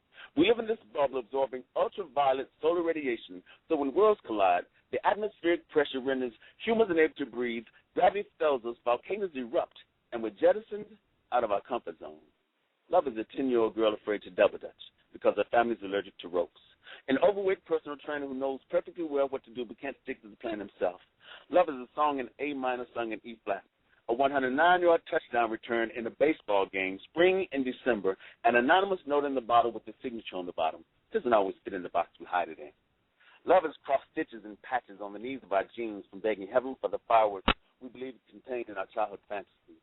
If we should ever stop to notice, each day the sun rises. There's the brightest of glows with heat covering us all with solar flares, combustible gases exploding constantly. There are fireworks all around us. Maybe we were never told or could not detect for ourselves. Love is in the details. The instructions we never read, the blueprints we tossed to the side, thinking we can build it ourselves, but our fingers have never been long enough. Love is a merry-go-round on top of a Ferris wheel parents refuse to let their children play on. Love too often stands a quarter turn from an argument, a half step from a kiss, a waist eye from an apology, stands fistless in a bar fight. Love is a seesaw nailed to the edge of a cliff, window dressing stuffed in the belly of a turkey. Love kneels humbly in the presence of love, chest pumped in the face of regret, a firm handshake and compromise. It's the sprint after the marathon, a gold digger lost in a coal mine. Their actions brought a sound sealed in envelopes marked understand later. Even now they remain unopened. We possess the sharpest of minds, but our lazy tongue leaves us wanting. Love is a 10-question pop quiz no one knows the right answers to. A Ponzi scheme you've invested all your time and emotions in. A great story to tell, but you can't remember the ending. A hero saved by the damsel in distress. Love is a daughter trying hard to recall the last words her mother told her not to forget. Scoring a perfect 100 on a DNA test. Love is soldiers laughing on the final flight home. It's the first sigh in the morning, the last smile at night. Peace with a large helping of war on the side. A dentist performing brain surgery. Sea salt in the sugar dispenser. A mariachi band at a rap concert. It's planets colliding. Egos and tongues fighting for superiority. Each one of these the axis their wars revolves around. An impact of magnanimous proportions. It's not yelling when you need to listen. It's waiting instead of acting. It's holding hands in the midst of the storm. You see, love is in the details. You memorized that. Are you serious? Yeah, I mean, how can you memorize 20 pieces, that are that lengthy? Well, because I wrote them. Oh. When you think about it. Go ahead. Now, I said, when you think about it, you remember a whole lot of songs on the radio that you didn't have no part in writing. That's true. That's true. But I'm just amazed because, one piece deals with so much subject matter. So it sounds like you got to be well read, at least, to be able to, write pieces like that. I don't know. Well, I think the art of writing, it has to be the art of reading. Okay. Mm-hmm. Because, you know, if you don't know the writers before you and what they wrote, and, you know, because I always tell everybody, I say, there's no new words and very few ways to reorganize them and make them yours, so you have to do your best to draw the picture that you see with the words that you use. You know, is a good piece of poetry much like a well-woven garment? Does every stitch have to be perfect before you say, okay, this is ready? Does it absolutely have to be perfect? Well, kind of, sort of, but me, I really consider myself a concept writer. So, and sometimes I come up with the title, sometimes I come up with the piece. But I guess in high school, I emceed all the programs, I wrote poetry all the time. So, you know, my teacher used to always tell me every day that a poem should not say but be. And every day that had a different meaning, because to get on stage and say, I wrote this poem because of whatever, and if your poem doesn't say what you just said it was supposed to say, you need to go back and rewrite it. So you know where you're going with it. So, you know, when you get to the end, if you did not make that point clear, you know you need to do some more writing. Well, often, you don't always know where you're going with it. You just know it has to go somewhere. So a lot of times you write it and take you to places you hadn't thought of going. But, you know, it's like if you're going on, you know, if you go to Dallas and you're going to a place and you make a turn, you say, I didn't know this area was back here. Man, look at these houses. This is beautiful. And you might describe that a little bit before you go to the route that go to the place that you were initially going. So writing poetry is like taking a journey. It is taking a journey. Okay. You know, the thing is, you know, most people, you know, who write a lot, you know, in terms of authors of books, they typically talk about something called writer's block. As a poet, do you ever experience that? Well, I try and teach people how not to have writer's block. And see, I think writer's block comes when you, like the first question you asked me, you say, okay, do you write when you're inspired, or do you write when you're angry, or do you write when you're sad, or do you write when you're in love? I think you write it all those times, but you still write it all the times in between those times. But you have to teach yourself the art of motivating you. Every day you get up, you're not motivated. I'm saying just like my Facebook post, it takes me like 5 minutes or so just to write whatever I put on Facebook. And when I get up in the morning, I don't have any idea what I'm going to put on Facebook. I sit there and say, okay, what? And I just start typing. And most of those things I have on Facebook aren't in any poems at all. Listen, y'all, you call AJ's phone, you get a piece of poetry. I mean, seriously, everywhere AJ goes, he drops a piece of poetry, like on his Facebook page, like you said. Do you feel that those pieces inspire people? Do you get any feedback from the people that you know read or hear those pieces? Well, the reason I started posting a lot was because, you know, I would post and then probably 3 or 4 days and not post. My phone number's on Facebook. People would call me and text me and, you know, message me and say, hey, you haven't posted nothing in a couple of days, and I'm the only friend in the office that's a friend of yours on Facebook, and every day we sit down and pull up your page, and we might spend a day discussing that. And I was truly amazed. I was truly amazed that other people would share my posts and other people would read my posts because, you know, a lot of times when you think you're doing something for you, you have to do it better when you know that other people are looking or listening. Right. Do you feel any pressure, you know, when you wake up in the morning and not inspired to write anything? Do you feel any pressure to give them something? Well, I don't have those mornings. Oh, wow. Y'all, AJ ain't cocky. He just here. I'm inspired to write something every day. I'm saying sometimes it may not be as, you know, because sometimes it may just be, because I think one day I was thinking of, after we had talked about Trayvon and all the other things, I wrote, 2 lines. It says, letting others define what freedom means we will never be free. Ooh, love that. You know, AJ, you know, in that whole thing, you know, we all have dark periods in our life, and I'm sure for Trayvon's family, this is a very dark period. But when you're going through dark periods in your life, does your poetry reflect the season that you're in? Well, it does, but me, I really try.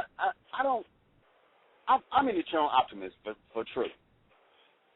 So even in the dark periods, I think there's a lesson in everything.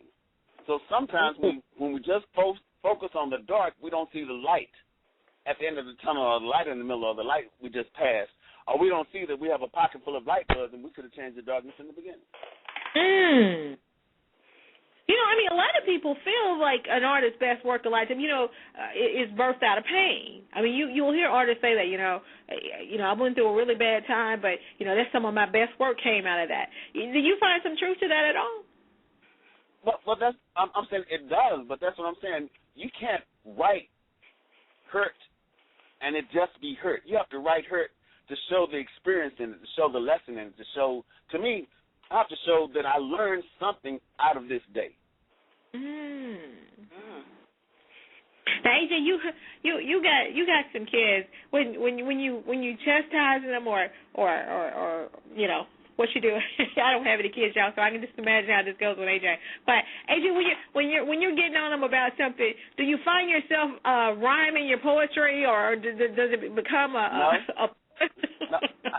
But that's what I'm saying. I'm saying all my children know I'm just a happy-go-lucky person. I would tell them what to do, and I think I've taught them how to listen. Ooh. But I don't have a problem with beating that ass. but I'm saying, but see, I don't yell and scream. I never yell and scream. I would talk to them like this, and if they don't do it, they get a whipping. Oh, okay. So, but I just thought, there's no medium. There's no like, okay, he's going to say it 4 times, or he's going to yell and scream. He's going to say, I told you. No, I'm saying I already told you, so I don't have to say I told you. I just could imagine you beginning to, try to get on them about something, and it just becomes a poetry situation. But it doesn't get serious, huh? I'm saying, and see, I've talked to them all their life, and, I laugh and joke with them. I'm saying, because my thing is, I think in the morning, because I tell them their job is school. So I tell them in the morning, I try and wake them up laughing and, say, hey, I already called the school. They're going to give you a ticket tape parade when you get there. Everybody's going to be waiting for you, have a good day and this kind of stuff. And they be laughing like, my daddy crazy. But I want you to at least start your day off at this happy medium, because your day might not go good. That's true. But you didn't start it, your day not going good. Now, let me ask you this. If someone, and I write a little poetry, y'all, but trust me, AJ makes me look like, I'm still in kindergarten with mine. But anyway, that said, do you consider it a gift, or can poetry, the gift of, or the skill of poetry writing, can it be learned, or is it a God-given gift? Well, I think it can be learned, but I think there's a creative side to all of us. And a lot of times, you maybe you didn't discover your creative side earlier, or maybe you were a dancer, or maybe you played an instrument. But a lot of people who play instruments start playing other instruments that they didn't initially play, and then they find that the music sounds like words, and they begin to write the lyrics. So that's what I'm saying. That's why I say there's a progression to the art. Yeah, if you just tuned in, or the person that's the artist. Right. If you just tuned in, we're talking to A.J. Houston, author of the new book, Makin It. And A.J., looking at this book, as a matter of fact, the cover is very beautiful. How did you come up with your cover? I mean, how do you decide? I haven't written a book yet. Yeah, I got one in me, but I haven't written it yet. How do you come up with because A.J. is very hands-on with his work. So how did you come up with your book cover, you just the whole book itself? How did you sit down and say, okay, this is how I'm going to put it together, this is going to go here? Did you have any help outside of you, or did you just decide this is my baby and I'm going to do it by myself? Well, actually, I actually sent it to 2 different proofreaders. And since it was so many pages, I sent it to them like early December. And so I was thinking that the book, I have it back by end of February or March. I wasn't trying to rush anybody. But then my birthday is in April, so when April came around, I'm calling people that say, well, I'm almost done. I'm like, well, my birthday is in a couple of days. I'm sending it off by my birthday. That was my goal. Although I sent it early enough for it to be off the beginning of the year. So, but the whole design and everything was my idea. And the picture on the cover, a friend of mine did a photo shoot. She did a photo shoot before. But we did a photo shoot downtown Fort Worth. And when I saw that picture, I was like, man, that picture's going to be on something. I like that picture. And then she was laughing. So when I was going through, first I didn't have a picture on the cover. I was just making the cover. And then I saw that I was over this well with a penny. And I was thinking that making it isn't a wishful thing. It's an action. So as long as I hold the penny, I hadn't dropped a wish. I hadn't made a wish. That's the movement. So to me, making it was this action. So I'm holding this penny over this wishing well just in case my actions don't work. I'm going to drop this penny. And you just happen to be over a wishing well. Yeah. I'm saying, and that's where I got the idea from the picture as I was working on the cover. So, AJ, you know, I had like 80 pictures. 80 pictures?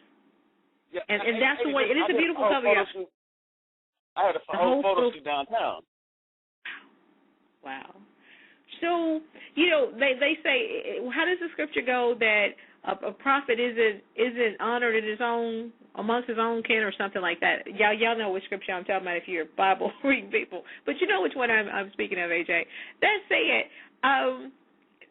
Do your family and your friends appreciate your gifts, or do they get it? Or, you know, sometimes we're just not. I think your family and friends were put there to keep you humble.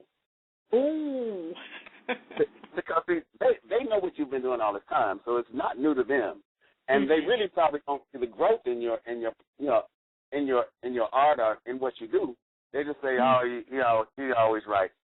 So for you to think that you're this best whatever or this good whatever, and they to just treat you like you're nothing, you have to have that happy balance between, because most of the time your family and friends are gonna be one to say, oh yeah, the book's all right, yeah, it look all right, man. I'm gonna get around to reading. And you're jumping around and skipping and with a pom pom and shirleys and confetti flying around. You think you did this great job, and they just saying, yeah, well, it took you long enough to come up with a book. Yeah, okay, we're gonna get to it. Okay. And I wonder too. Yeah, and I think you're right, because you know what? It's amazing. You can be as gifted as you want to be and be around your family, and they be like, I knew you when. So it's just you can't get too big for family and friends. So I was just wondering if you'd experienced that. But AJ, isn't it true though that poetry has a newfound popularity? Why now? What is that all about? Well, I think what happened is that people discovered that a lot of people didn't know themselves. Ooh. And and in school, a lot of children were having a problem with speaking, because it is what the last 4 or 5 years, the hardest job in the world was I guess public speaking. At least it was this job in the world. So you have all these people that are afraid to speak publicly. So what poetry did is to give everybody an arena where they can get up there and say something that they wanted to say. Or be themselves, or recite somebody else's work and be somebody else for a minute, but it's just being in public. So being on stage and in public gives you a certain courage about yourself that you have the ability to do something. So poetry took off when everybody started to come like, hey man, so I'm saying we had body writers before with a long time ago, like 99, 2000. We were performing everywhere, but people used to ask, what you do? I'm a poet. Oh, yeah, you're a poet. Okay, spit in a poem. It's like, okay, I can, but it wasn't like they were ready. It was like, okay, if you're a poet, spit something, excite.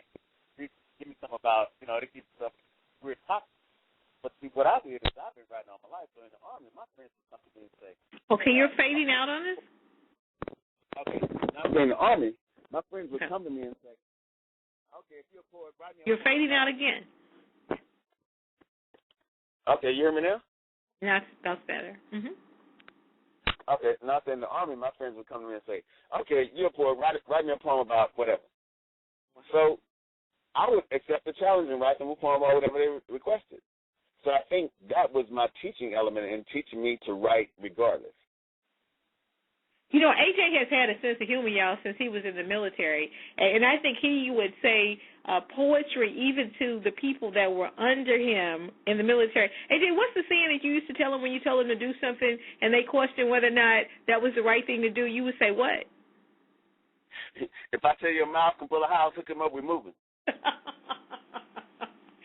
So AJ, anyway, I don't know. AJ, anyway, I'm gonna leave that alone. But yeah, that AJ has had a sense of humor and a gift for rhyming for a long time. AJ, when you're writing, does the environment have to be quiet, or can you write even in the middle of chaos? Does it have to be still and quiet? I might write better in the midst of chaos, because in an enclosed area I can write. But it's like in open space, my mind expands and I can find more substance. But I've written, in in all arenas with music playing, in venues where we're performing with the band playing. I've written, so I've written in probably, every type of arena. And I may have finished it, Go ahead. Not that I may have finished it when I got home, but the thing is once you write it down, when an idea comes to you, just like I'm quite sure some nights you say, oh, yeah, I'm going to do a show about this, and I'm entitled to this, and you're gonna work on it. And then you say, okay, I'll write it when I get up. And when you get up in the morning, you say, oh, now what was that show I said I was going to do, and what was the title of that show I said I was going to do? You remember in essence what it was, but it was just the way you had it worded, the way you put the words together made it perfect. But now you can't find it. So speaking of that, in the middle of the night, are you inspired, by a particular thought, and when you are, do you jump up immediately and write it down, or how do you handle that? Well, I actually believe inspiration is a person that just wakes you up in the middle of the night and gives you something, and just stand back and see what you're going to do with it. A lot of times I get up and write it down. So you get up then. It won't be the same when I wake up in the morning. Yeah, it won't be the same when I wake up in the morning. Okay. So you stop what you're doing and you wake up from your sleep and get up and write it down. Kheri, believe it or not, I always have like 4 ink pens in my pocket. No. I have pens inside my bed. Because I say sometimes your favorite pen won't write. So you instead of asking somebody, hey, can I borrow your pen? No, I have another pen. I'm gonna find something to write with, because it's really that way. Because I think I sometimes I work on like 4 or 5 pieces at once. And now I would find that confusing. How is that possible that you can work on 4 or 5 at the same time? Because I'm sure they all have different subject matter. So how can you do that? Well, Kheri, I think if we use 10% of our brain, and there's 90% of our brain we don't know nothing about, there's a whole lot of things we can do that we don't know. That's true. That's true. That's true. So I think my brain has these allocated spots to where I'm working on one piece, and a line will come to me like, oh, that goes to the other piece. I can go right to the other piece and write that line. And I don't know why. It just works that way sometimes. Well, since we're speaking of your pieces, can you give us something else, AJ? Let me see. Yeah, I actually want to read some of the book, because I actually wrote this piece that, Juneteenth is coming up. Mm-hmm. And, you know what Juneteenth is, right? Oh, yeah. Oh, yeah. Okay. Explain to everybody what Juneteenth is. No, I want you. Well, you know what? Well, I'll tell him. I don't celebrate the holiday personally, and I don't celebrate the holiday because, it almost. And I hope no black person is offended, but this is just me, a black person, being very honest. I could not understand how slavery could be over, and people and slaves in 2 states not know that slavery had ended, and so for several years after that, they still remained slaves. So therefore, the date in which they found out they were free is when we celebrate Juneteenth. So, I personally, for that reason, I just can't understand the story, behind Juneteenth, because to me, it defies logic. Because this is the way I think of that, and I'm just going to say this, put this out there. Oklahoma borders Texas. Arkansas borders Texas. So in my estimation, I'm thinking at any point, one of the slaves could have just crossed the street and seen that the rest of the slaves that used to be slaves aren't slaves anymore. So why is it that they never got that for several years? So that was my problem with that, AJ. But Kheri, imagine this. Imagine that you were taken from your homeland, put in the belly of a ship in 36 inches, and brought to a country you didn't know anything about, taken to a place you didn't even know where it was, and you're working on this property that has this big fence around it. So when they say you're free, where are you going? That's true. Yep. You don't know any place. You don't have any money. So, and me, I understand what happened, but I'm not understanding the celebration. Okay. But I understand. I understand. It has to be noted that. See, we mark days in history, so we hope in hopes it won't happen again. Okay. But so your piece is about Juneteenth? No, the title of the piece is Deception. Okay. See, there are defects in the soles of my shoes. These must be the ones Martin or Malcolm wore. They were placed in the halls of Nevermore after we thought we'd won us some free. The right to vote, right of choice, right to assemble, and many more walls of rights are being torn down. These shoes had to be newly fitted. A monster still resides in the closet of the house we no longer own. Snakes have infested the lawns of yesterday. Monuments must be removed to begin again. We've been deceived, ran afoul, pulled the wool over. My mother warned me about regressing, using anger as the voice of reason. This road has been washed, bones scrubbed to remove memory. Family tree turned to mulch on purpose. I returned the letter to the 1%, a heavy surcharge for remembering. Delivered a tombstone of remorse. Flowers cannot grow there. Refusing to desecrate holy, shallow, unmarked graves. The bridges are in London, but they've all fallen down. Destroyed the ghetto for a high-rise. Railroad tracks takes us back to old neighborhoods, to a place of unity, a word redefined, built on the backs of Negroes, now the sons of black men, are relegated to picking cotton or selling drugs. There's no detectable difference. I am my grandfather's son's son, who once again must tread lightly through the halls of an education system where cracks are the size of canyons our history fell through. Its library is a misbegotten haven for unjust truth. We've been fed since childhood. It storms while the sun is shining. There's blood in the laces, skin in the seams. I was told to wear them as they are. I can still smell Selma and New York. Gunpowder stains are not removable. The struggle preserved the aroma of water hoses, police dogs, nightsticks. They say prejudice doesn't live here anymore. And hate is a word we fabricated the existence of. These shoes march when I want to run. We are the blunt force trauma trapped in the jokes they keep telling. Camouflage in the words of taking America back, although it's never ventured far from the plantations of its birth. There are lies stamped in the seal of its birth certificate, and the ink and signatures at the bottom of the Constitution, hiding in the preamble, whipped into the backs of slaves owned by presidents. His story celebrates his heroes. We haven't a clue who arrived here first. How can we get to any tomorrow gurgling the truth off our tongues of yesterday? We are bonfire branches with ropes attached, viewing the picnic from glowing embers. We are scarred knees removing spills from hardwood floors. We are college-educated men who flunked the class in fatherhood. We are dead men walking. Everywhere there are mountains needs to be climbed and still no mountaintops in sight. We are the last sound in the echo, so easily forgotten. There's blood in the laces, skin in the seams, oceans of tears on the soles of these shoes. But I will do as I'm told and wear them as they are. I like that. So, so that piece was inspired by Juneteenth. No, well, it was inspired by the deception that America keeps giving us. Okay. And Juneteenth is just one of those moments. Okay. Because, the thing is, I wonder, and I know black folks, where we live, AJ, they just, this is a big celebration time here in this area. But I just, for years, I'd never even heard of the holiday from where I came from. And so when I got to this area and it was, a major holiday for African Americans, I just found it like, wow, like how could that be? I mean, it had escaped my history all those years.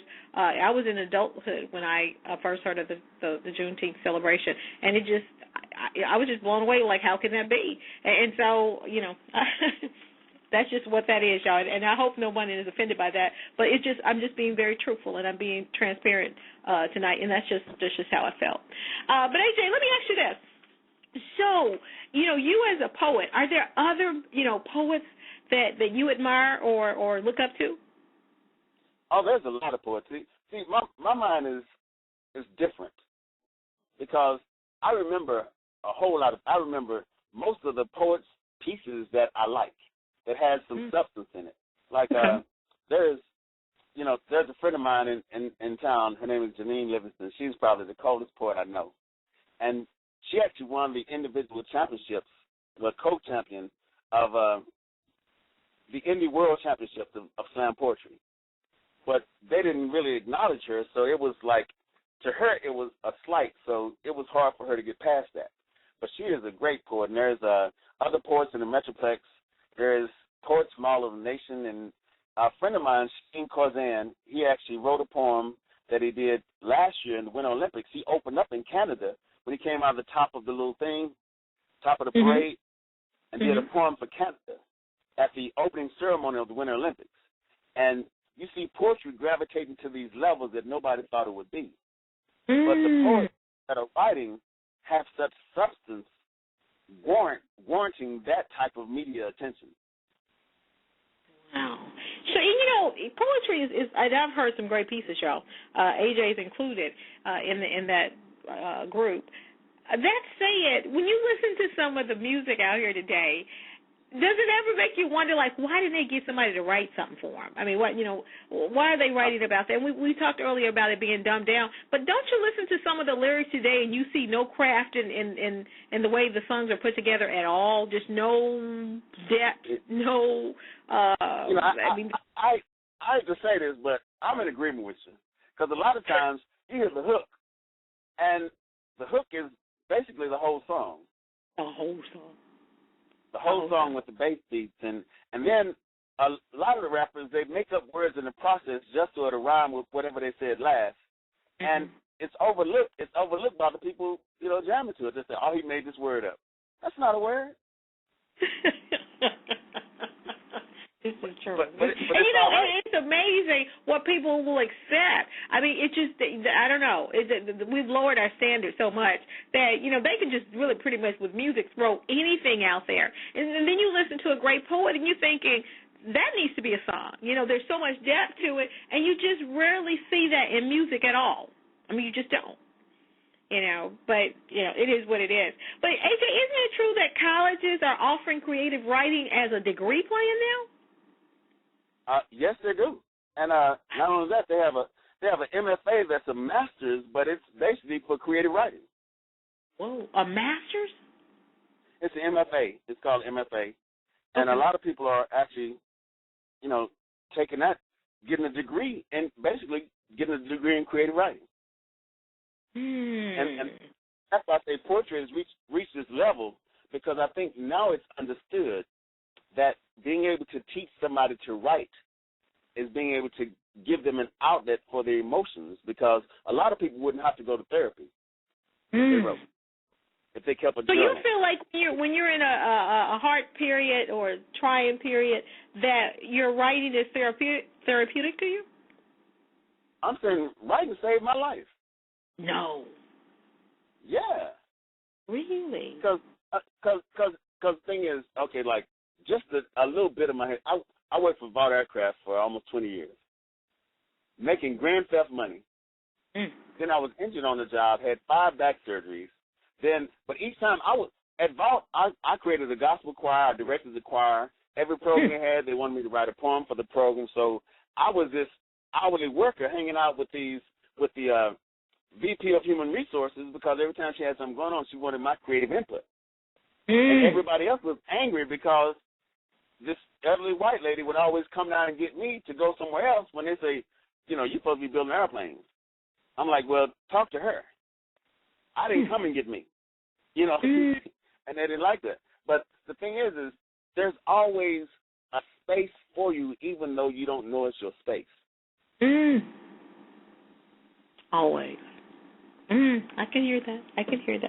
Well, let me ask you, have you ever written pieces where when you finish, you said, damn, that was good? I mean, have you ever wondered, like, where did that come from? I mean, it exceeded your own expectations? Well, I tell you, I wrote a poem a day for a whole year. And I didn't go over some of those pieces until I was actually typing them up. And I was like, wow, I don't remember writing this, because when your mind is in that moving mode, you don't really have time to look back and see what it was you did yesterday. And I think that actually taught me a lot, because it was, what I did is, when I was working on I have a calendar with 365 original quotes. And when I thought of doing it, I thought it would take me a long time to do it. So I made this agreement with me that when I finished it, I was going to write a poem every day. And I started the calendar like in November. By the middle of December, I finished the calendar. So then that left me, January 1st, I had to start keeping my obligation to me as far as writing a poem every day. So that's why I wrote 365 poems, because this agreement I made with myself, because I really believe that if you can't keep a word to you, you can't really talk to anybody else. Yeah, know, that they used to. And I agree. I agree for the most part. So you took it, then you still, even though you completed it, you needed to go still every day and write additional pieces. Well, that's what I told myself I would do. Because in the calendar I got to June. You know, I thought I was moving. I was writing all these quotes, and it was moving good. I'm fine. You know, every day I'm sitting there. I come up with another. I'm typing it down, and I think that I'm making a lot of ground. And I looked up, and I was just in June. And then when I started thinking about what June was in the calendar, I'm like, that's just halfway there. And first it was disheartening because I was, you know how you kind of talk to yourself like, well, you know, I didn't really tell a whole lot of people I was going to do this calendar, so I can put it off and, you know, just work on it slowly and try and get it done. But the resolve was me. I kept saying, no, I told me I was going to do it. So it didn't matter who else I told I was going to do it. So I guess that was the force that made me finish the calendar. Is because it was what advice would you give? Say what? What advice would you give to up-and-coming poets? Well, what I would tell them is to read other people's work, but don't borrow too much. Wow. Because see, I tell you, I remember everybody's poem. I have a friend his name is Sekou the Misfit out of L.A. Right now, he's actually he has about 35 corporate sponsors: Oprah, Nike, Deepak Chopra. I'm saying he got giant sponsors. He does corporate events, and he's getting ready to do LeBron's life in a poem for Nike. So he's making grand theft money, real money.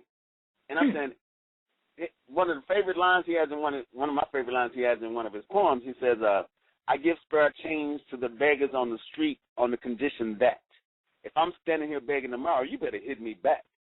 Ooh, I like that. And so he's doing major events. So there's a potential to make major money in poetry today, where maybe 5 years ago that wasn't the case. Oh, definitely. I'm saying I think it started probably in 2006. 2006 for not the national championship game in college football, but the game before the national championship game. They had a poet open up the game doing a poem with football and stuff in the background. So it was like the first introduction, besides HBO Deaf Poetry and Lyric Cafe and all these other events that had poetry. This was poetry tied into the mainstream. And then another friend of mine, what's his name, Sheehan out of Cali. Sheehan did a Nike commercial. No, not Nike. He did a Reebok. I think he did a Reebok commercial with poetry. So as a person who is pursuing poetry as a career, do you have to pursue them, or does your craft eventually make them find you? Well, I think it happens in different ways. A lot of times you might know somebody that knows somebody, and when they see your work, they're gonna say, "Man, I thought I didn't know you said they did poetry. I thought you said, man, they doing poetry, you know." But other times it's like putting out a book like this one. I hope that's why the book is like 251 pages from cover to cover. Well, it's 260 pages from cover to cover. But I wanted to include more material than the average book I see, because it's hard to garner the perception or the concept of a writer when there's just a couple of pieces. Now, how many pieces of poetry is in this book? I don't know. It's actually 254 pages. And in the book there is, I call it life, love, poetry, and everything else, because like my mother, I learned to read by her reading to me books of Dr. Seuss.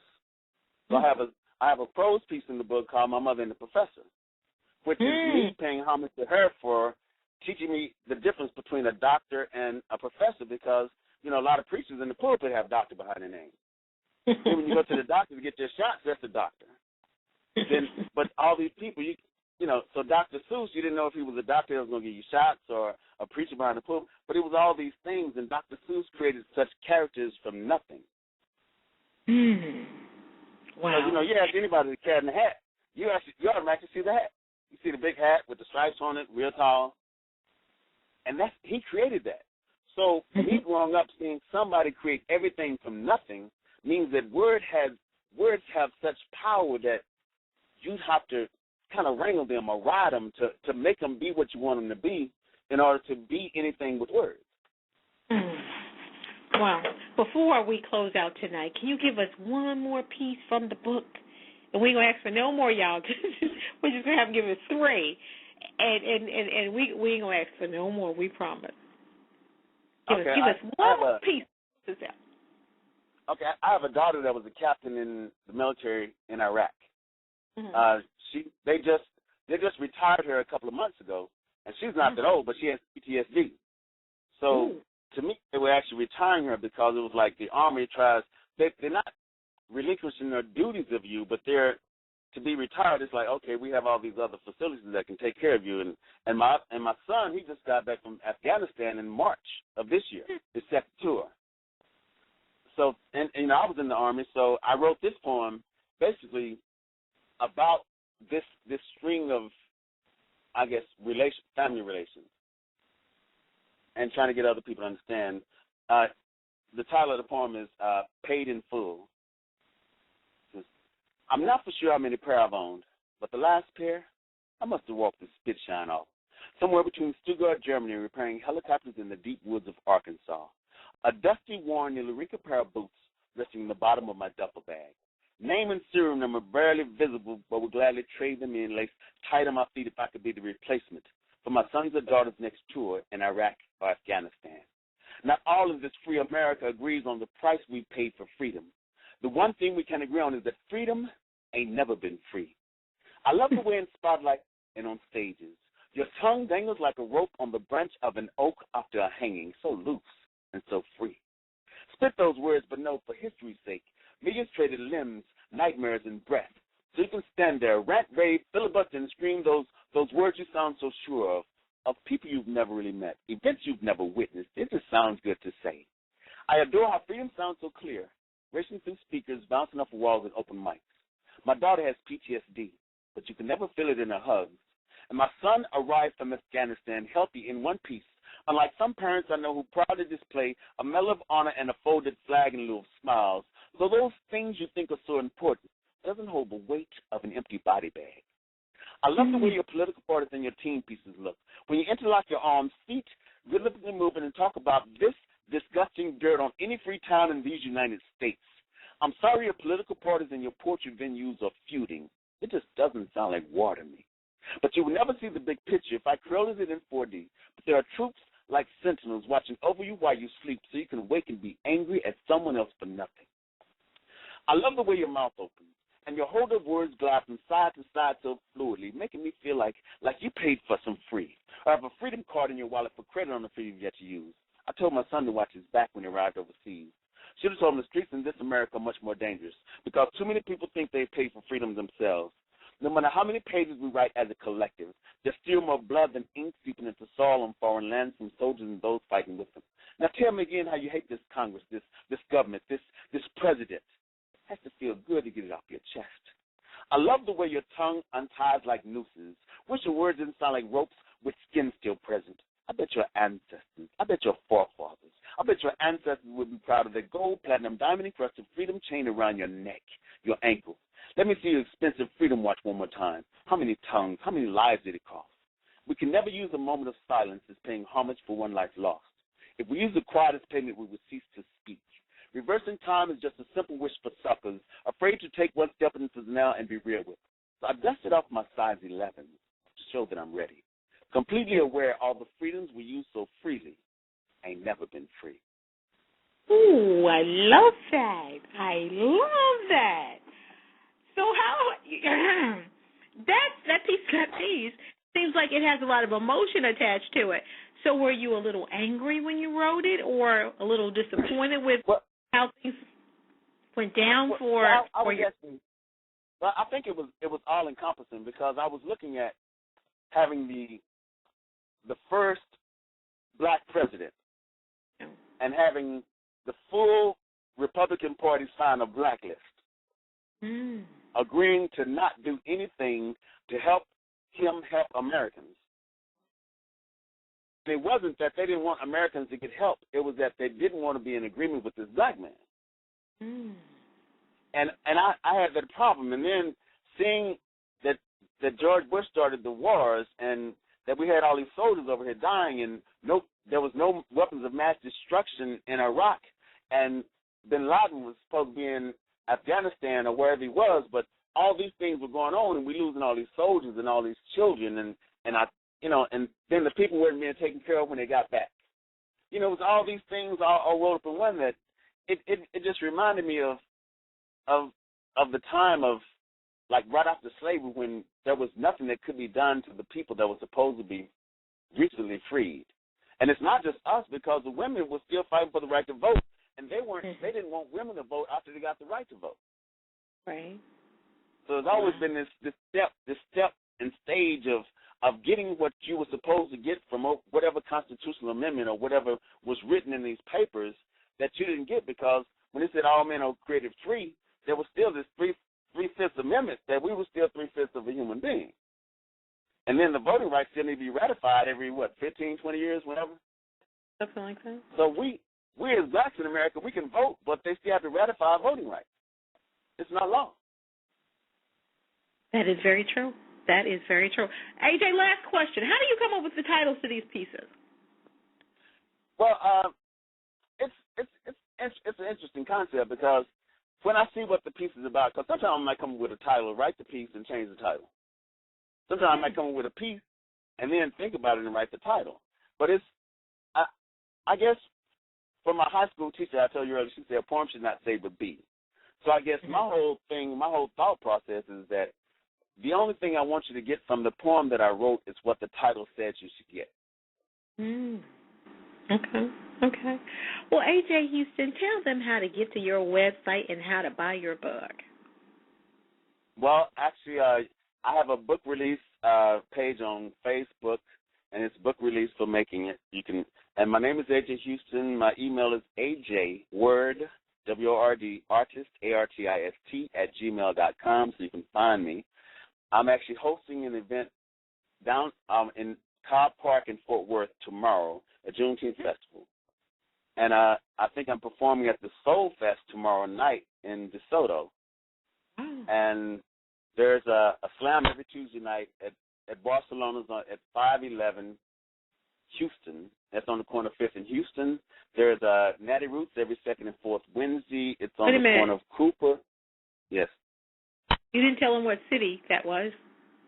Oh, downtown Fort Worth. It's on the corner of 15th and 5th Street. Yeah. 511 Houston. And then in Arlington, Texas, there's Natty Roots every second and fourth Wednesday, a great event. In Dallas, there's Heroes. There's a slam and open mic every Friday night. And there's other events going on, but you can actually find me on my Facebook. I have a Twitter. My Twitter is AJ Word Artist, because they closed my AJ Houston one. That's a long story. But it's AJ Word Artist at Twitter. And AJ Houston on Facebook, and AJ Word Artist on YouTube. So you can find me on all the mediums, but I said, hit me up. And my number, I don't care about giving my number is 817-797-8813. I perform. You can book me. You can hit me on my email, ajwordartist @gmail for booking, or you can call me 817-797-8813 for booking, or you can hit me on my Facebook. Hey, y'all. And listen, if anybody's interested, if y'all didn't get that information, I will have it available. You can just send us an email, and we'll get it to you as well. But AJ is bookable, y'all, so hit him up on his Facebook, on his Twitter, or contact him via phone like he gave you. Okay, y'all, that's going to have to be the final word. I had a great time tonight. Listen, we talked about who is the real George. And our second hour, we talked to AJ Houston about his new book, Making It. So, listen, y'all, this is what we do each and every Friday night from 8 to 10 p.m. Central, 9 to 11 Eastern. It goes down right here on this same bat channel, same bat time, every week. If you like what we do here on Center Stage and like to advertise with us, send us an email at centerstageradio@yahoo.com. Centerstageradio@yahoo.com, and we'd love to talk to you about that. Also, again, I'd like to say tonight, Travis Schaefer, Alberta Parrish, and AJ Houston for being with me tonight. Okay, we got to get out of here and make way for somebody else that does what we do. But again, join me here next Friday night from 8 to 10 p.m. Central, 9 to 11 Eastern. Here on Center Stage, our motto is less music, more talk. See you next week. Bye-bye.